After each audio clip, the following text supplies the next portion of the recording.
Coming up in this episode of Down Under EV Adventures, we hit the roads in South Australia for an EV road trip in a Polestar 2.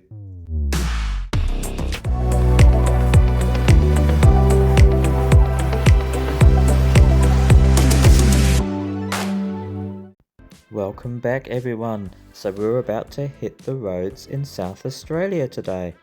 So as you know or may not know, we went to South Australia over Easter and hired an EV, and we drove it from Adelaide all the way down to Mt Gambier, which is near the border there to Victoria, and back again, and had a pretty good time in the process. And the vehicle we hired was a Polestar 2. Now it's just the single motor standard range Polestar, so just a 69 kilowatt hour battery on it. Now we've driven Polestars before. We drove the dual motor 310 kilowatt Polestar. We had a great time renting that for a few days in Perth. I'll put a link in the description, you can go back and have a look at that episode. It's from about 9 months ago or so.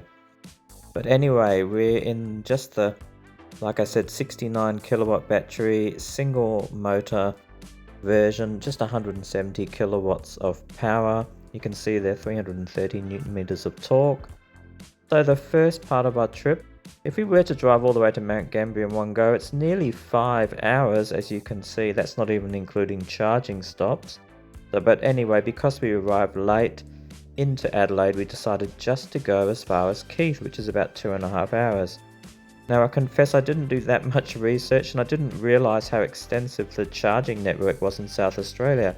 It's actually better than Western Australia, so there was plenty of charging spots, but still, just in case, I decided to charge the car to 100% before I left Adelaide. So anyway, as I mentioned before, we arrived quite late into Adelaide. We had a beautiful flight, but by the time we picked up the car, it was well after 11 o'clock, and then I made my way to the charging station by myself to charge the car, and that's where our episode begins. So here I am in Adelaide, first time using an EV charger in Adelaide. This is part of the Chargefox network, so RAA Charge, which is I think the equivalent of RAC in Western Australia. Able to trickle charge or granny charge overnight at the Airbnb. There's no external power point, so I've had to come here. Alright, so that's what comes up on a Polestar when you're charging it. So you can see I'm up to 86%. It's saying we're charging at 50 kilowatts at the moment, which is fairly decent, and the range is showing 320. So this model is 69 kilowatts. Not as big as I was hoping, but it should be enough for the trip. I saw earlier the economy was around 17. I don't know if that's town use or whatever. And here you can adjust the charging speed. Normally you, being the NMC chemistry here in the Polestar, you wouldn't want to charge to 100% that often. It's mainly just when you do a long trip. That's just a matter of sliding that across, putting it to 100. Otherwise you'd normally just keep it charged to about 80% for normal everyday driving. And you can see it's right opposite the Teslas, a couple of Tesla guys. Right, so I'm fully charged here in the centre of Adelaide. Going back to the Airbnb, so we'll be all set to go tomorrow. Okay, we're ready to go with our trip, and we're heading to Keith, which is roughly 2.5 hours. Now it's only 225 kilometers to get to Keith. But as I mentioned in the intro, I knew nothing about the charging network in South Australia. We weren't sure whether the chargers would even be working in Keith. We have heard a few horror stories about people travelling, so to play it safe, that's why we charged to 100%. Anyway, let's get on with our trip. Going up the hill, and look at that consumption.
budged from 15 kilowatt hours per 100 kilometers, so proving to be very economical at highway speeds.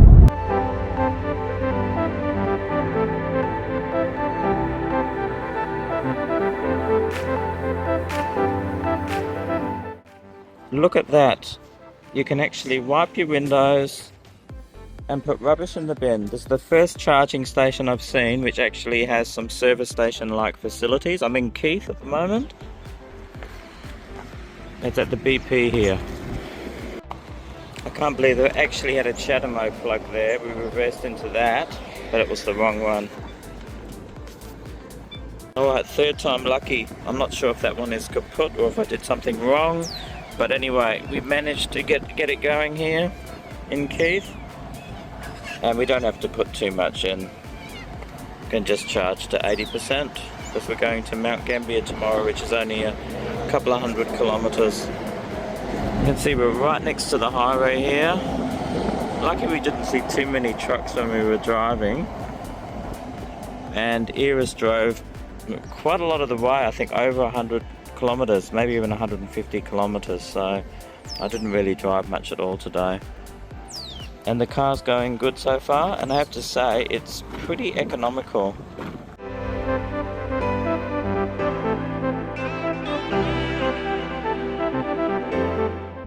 It's charging at 115 kilowatts, which is also considerably faster than what I get with the Atto, but obviously it's at a low state of charge at the moment.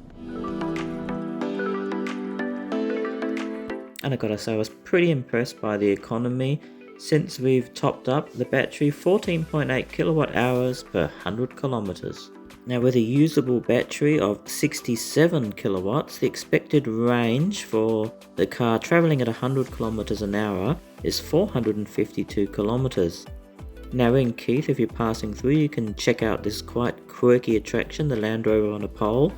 I've done a short on this, so you can go and have a look at that if you want to. So we've just arrived at our lovely accommodation in Keith. I'll put where we stayed at on the screen. It's a nice Airbnb, so if you're interested. Lovely quiet spot. You got a nice place to park the car here, which is good. You can see it's beautiful. I might put the drone up later and have a look. So this is a great option if you're travelling through South Australia, particularly if you're on your way to Mt Gambier or Victoria and you don't particularly want to drive too far, or you can certainly stay here. It's about maybe 3 or 4 kilometers, I think, off the main highway.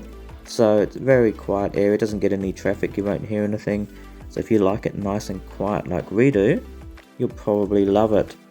Now they've had a bit of a drought around here. It did sort of rain a little bit when we were there, but you can see there the lake, which normally goes right up to the edge there, is quite low due to the lack of water.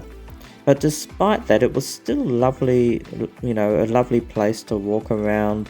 There was lots of birds, but you can definitely see it's very dry. I imagine it would look, it's pretty stunning when it was all green after some rain. So I do hope they're getting a bit more rain around this time of the year, going into the cooler weather. But yeah, a really lovely place to stay if you're passing through Keith.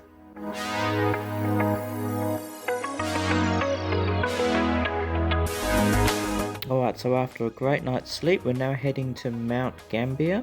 So 2 hours and 17 minutes and 210 kilometers.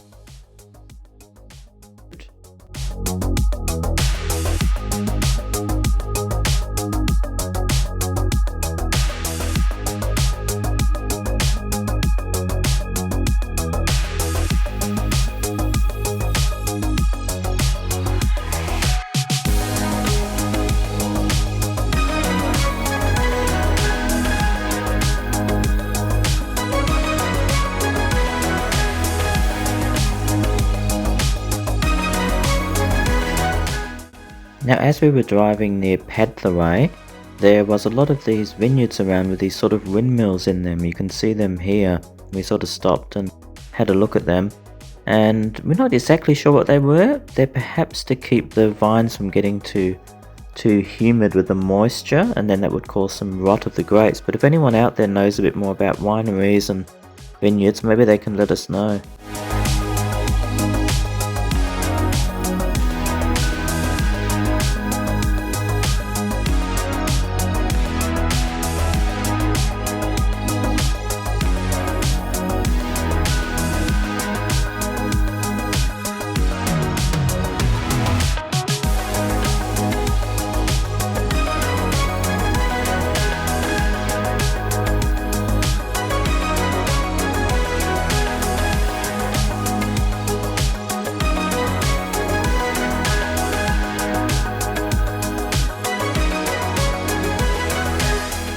And as soon as we got to Mt Gambier, we went straight to the charges, so let's have a look at those.